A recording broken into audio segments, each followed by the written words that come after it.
Many years after I started learning spreadsheets, thinking that I needed to know every function there is to learn out there before starting my first role, I realised the other day that in my current job analysing product data for a large UK-based e-commerce marketplace, I actually only use a very small select few functions and calculations to do most of the main tasks in my role. That's what we're going to be going over in today's video, as they're so worth learning and mastering if you're looking to build your spreadsheet skills. Now obviously what you do in spreadsheets will depend on the type of role you've got, but if I was starting out learning spreadsheets again, I would concentrate on getting really good at understanding these skills and learning how they're applied. So make sure you check each of these out, as you'll leave this video having the core skills up your sleeve, which you can pretty much use in any job context, including my favourite, which is a variation on the sum function, SumIf. So make sure you stick around for that one. Strap yourselves in here because we're diving straight into constructing formulas, so it's necessary that you at least have a beginner's understanding of how they work. Let's get into the video. Whilst working out basic percentage calculations is pretty simple, I still had to take a short while figuring out how it's done correctly in spreadsheets at work, as it's one of the most often used calculations to ask the most common business questions. Let's look at it in the context of my role. So in a made up scenario, let's say I'm working on a campaign of 250 products for a Father's Day gifting campaign, and it's my job to track sales and customer engagement for these products. And an example of a simple question my manager will need to know is, what percent of this selection didn't make a sale last week? I see from last week's sales data that 22 products of the 250 selection didn't make a sale. So to find out what percent that is of the total selection, the really quick way is just to select the cell where you want the answer to go, enter equals to start a calculation, select the smaller amount and divide it by the larger total. Select the percent format option in the toolbar and there you go. But depending on the calculation you're making, the type of answer you get may be a little bit confusing and with loads of decimal places. So let's look at doing things the long way around instead, so that we have more control. So I highlight the cell where I want the result to go first, enter equals to start the function. As we're finding the percent, I want things neatly rounded up or down with no decimal places,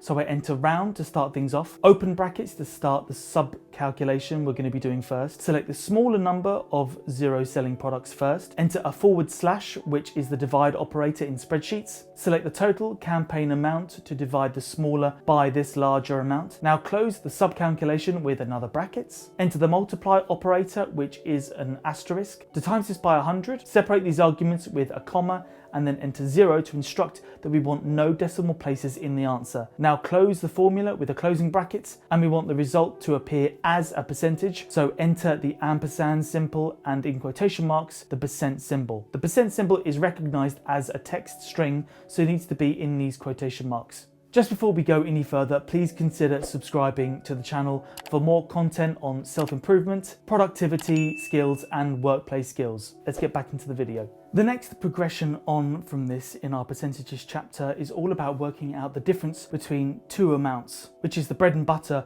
of so many of the sales reporting I do at work. But it could be any two values you're trying to calculate between for reporting purposes, obviously not just in this example of sales. In my example, last week the campaign as a whole in this made up scenario made £45,000. The week before that the campaign made £38,000. So clearly it's done better week on week. To calculate this, let's go the long way round again so we have the most control. Enter round again and open brackets for the start of the formula and another brackets so that we can enter a sub calculation. We need to find the difference first, so navigate to where you have each amount and then select them, minus the smaller amount away from the larger, leaving us with the increase week on week. Close the brackets on this sub calculation, then we divide this difference by the week before's total to find the percent increase or decrease on that amount, times that by 100, comma to separate out and add another argument, which is a 0 as we don't want any decimal places in our result. Close out the formula calculation with a final brackets, and the remaining detail is just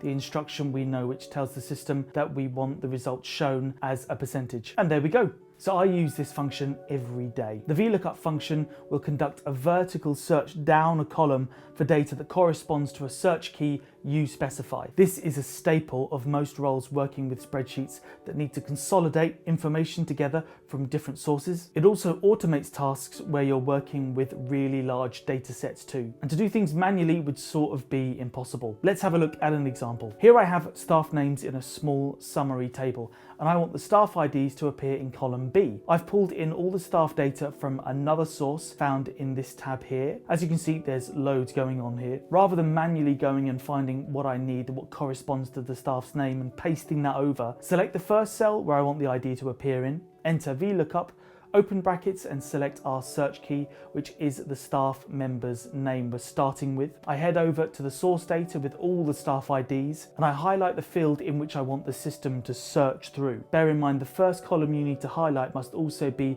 related to the search key. In this instance, it's the staff names. So we're making sure the column with the ID is within the field I've highlighted for the system to search through. There, we can see it there. Enter a comma back in our function, again for the next argument. And now I have to explain for the system what the specific column number is that I want it to search through in that field I've just highlighted. Finally, enter the word false to return an exact match and press enter. And there we go. It returns the ID that corresponds to that staff member's full name. Now you can drag this down the column and you've quickly retrieved all the IDs needed for our summary table here. I repeat this process by retrieving any additional information that I might need from the source data, like the amount of hours that each staff member has done last week or something like that. Doing this is a daily occurrence and is a function that you need in your arsenal, so get used to it. It's so important and so commonly used. I've actually made a full video on the function, which I've linked to in the description. Let's have a look at the final function.